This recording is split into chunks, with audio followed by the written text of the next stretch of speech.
En esta oportunidad veremos la conformación de los filamentos intermedios como estructuras del citoesqueleto. Nuevamente aquí tienen la bibliografía utilizada y aquí ustedes pueden observar que los filamentos intermedios forman fibras o bases que tienen un diámetro de 10 nanómetros y que su función es la de mantener esta estructura tridimensional de la célula. También van a formar parte de estructuras como por ejemplo la lámina nuclear y también por ejemplo van a dar estabilidad y resistencia a los axones de las neuronas, como así también la interacción de las células epiteliales formando parte de las uniones intracelulares. Con respecto a los filamentos intermedios, los podemos clasificar en 5 tipos al menos, en donde está en el tipo 1 y tipo 2 las queratinas, y vamos de acuerdo a la composición de los aminoácidos que formen a estas proteínas, vamos a tener las queratinas ácidas y las queratinas básicas, que van a formar parte, en el caso de las queratinas ácidas, de los epitelios más duros, como por ejemplo piel, pelo y uña, y queratinas básicas, epitelios que revisten mucosas. Luego otro tipo de filamentos intermedios como la vimentina y la desmina van a formar parte del citoesqueleto de fibroblastos y músculos,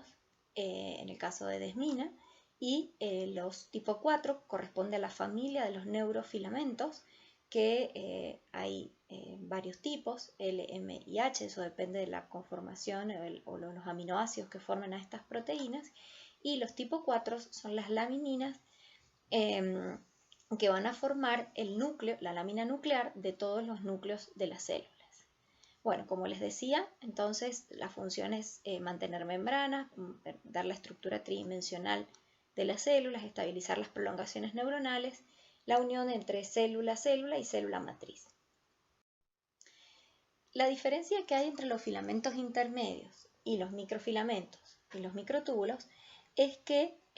distintos tipos de proteínas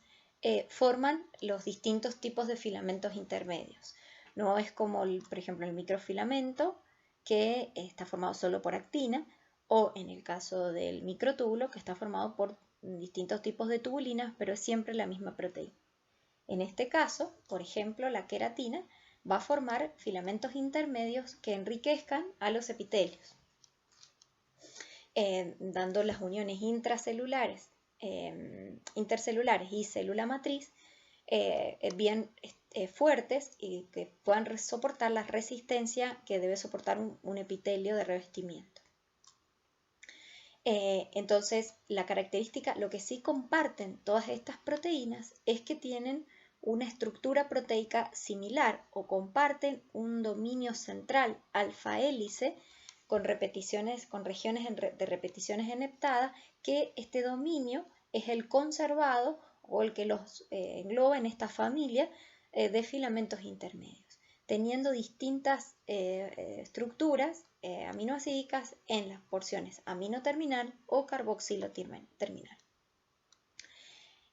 Si bien son filamentos muy estables y de difícil disolución, si uno los quiere obtener disueltos, así como podríamos obtener pool de actina o tubulina, cuesta un poco más en el caso de los filamentos intermedios, pero también son polímeros dinámicos, pueden desensamblarse y ensamblarse, y esto es gracias a la regulación de quinasas y fosfatasas. Las quinasas van a favorecer el ensamblaje y las fosfatasas, al desfosforilar estos dominios, van a favorecer su desensamble. Entonces vamos a ver cómo se relacionan estas proteínas para formar los filamentos intermedios. Fíjense que aquí yo tengo este dominio central alfa hélice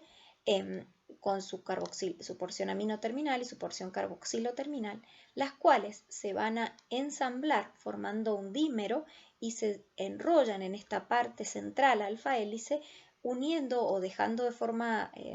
paralela los dominios aminos terminales de ambos monómeros y los dominios carboxilo terminal de ambos monómeros. Luego 2 dímeros también se van a ensamblar en su porción alfa hélice, pero fíjense que ahora lo van a hacer de manera antiparalela la porción amino terminal con la porción carboxilo terminal. Estos tetrámeros se van a alinear también, fíjense ahora, la porción carboxilo terminal se va a alinear con una porción amino terminal y así se ensamblan para formar protofilamentos, ¿sí? Ya son estructuras más complejas. Luego estos protofilamentos también se van a ensamblar para formar las protofibrillas. Y luego grupos de protofibrillas van a ensamblarse o enroscarse para formar lo que conocemos finalmente como filamento intermedio, quedando estos rulos de los grupos aminos terminales y carboxilos terminales como codares, como cuentas en esta cuerda súper enrollada. Otra cosa importante para destacar es que, por ejemplo, en el caso de los filamentos intermedios formados por queratinas, son homodímeros. Los dímeros están formados y los tetrámeros por la misma proteína. En cambio, cuando vemos los neurofilamentos, casi todos los neurofilamentos están formados por los 3 tipos de proteínas que se describieron en esta familia, ¿sí? El L, el M y el H. Entonces se intercalan entre los dímeros para formar heterodímeros. Muy bien, con respecto a esta función de los filamentos intermedios de estabilizar las uniones de la célula, entre sus células vecinas en un epitelio y con la matriz, fíjense que forman una estructura denominada hemidesmosoma en la unión de la membrana plasmática, que está aquí, de la célula epitelial, con la membrana basal que corresponde a este epitelio, en donde hay unas estructuras, unas proteínas transmembranas llamadas integrinas que van a ligar esta placa de unión a la cual están unidas las citoqueratinas o estos filamentos intermedios con la membrana basal subyacente, dándole una gran fuerza de unión y una gran estabilidad de unión a la célula a su matriz,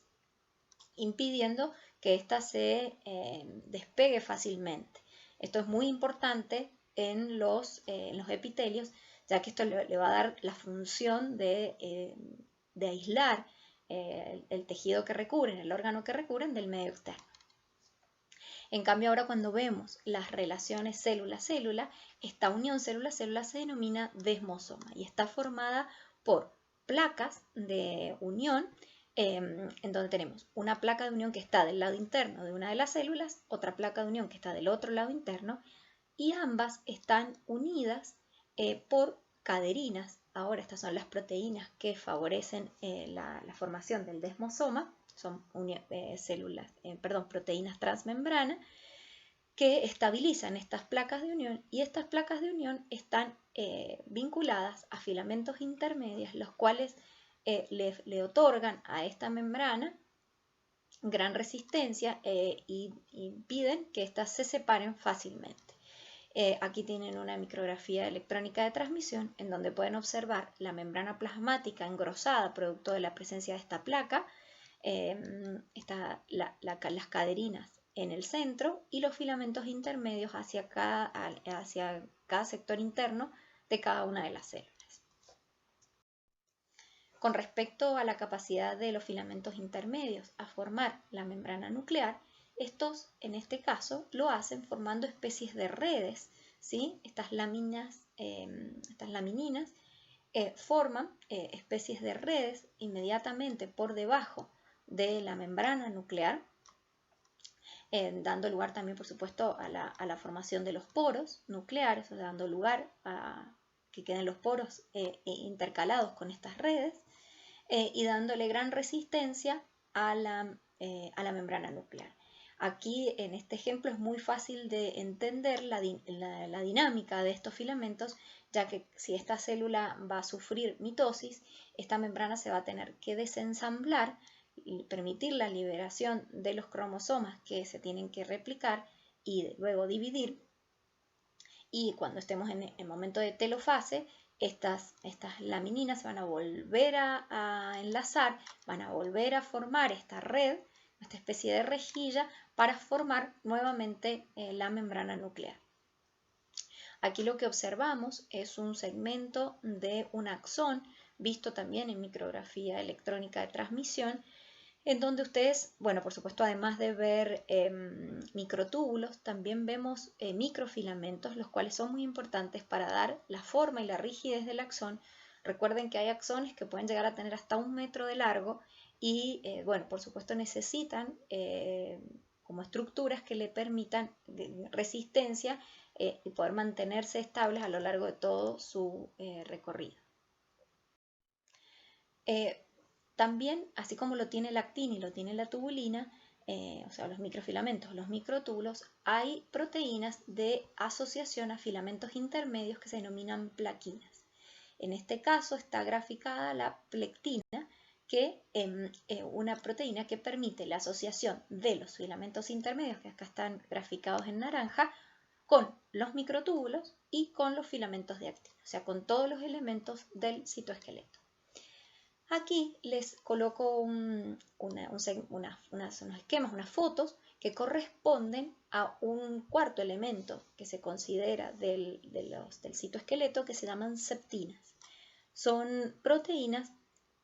que no están del todo caracterizadas, no hace mucho que se las han incluido dentro de este cuadro de citoesqueleto, o sea, estas proteínas de citoesqueleto, pero cuya función es la de dividir compartimentos. Por ejemplo, en este caso generan un cuello de filamentos entre la que sería la célula hija y su célula madre, para que no se mezclen estos organelas que ya se han dividido previo a la citocinesis, ¿sí? O sea, mantienen todo el contenido que va a quedar en la célula hija, esto por ejemplo es una levadura, todo lo que se ha repartido para la célula hija no se vuelva o se mezcle con lo que queda para la célula madre. Entonces estableciendo como una especie de filtro de estructuras para que no se intercambien nuevamente. También en el caso de las células que poseen cilios únicos, que son mecanosensores, no son cilios móviles, en esta zona de lo que sería el cuerpo basal, ya vamos a ver qué quiere decir esta estructura más adelante, o sea, a qué se refiere, este cuerpo basal, se ubican aquí estas septinas, impidiendo de que toda esta maquinaria que es necesaria para el funcionamiento y mantenimiento de este cilio único que es transiente, o sea, no se puede desarmar en una célula, no es como los cilios móviles que son parte estructural de una célula epitelial, este cilio se puede armar y desarmar, pero mientras se está armando y está funcionando, las septinas forman como esta especie de barrera para que todo el contenido que forma parte del cilio inmóvil o primario no se vuelque o no se vuelva al citoplasma. Entonces, a continuación, seguiremos con la estructura de los microtúbulos.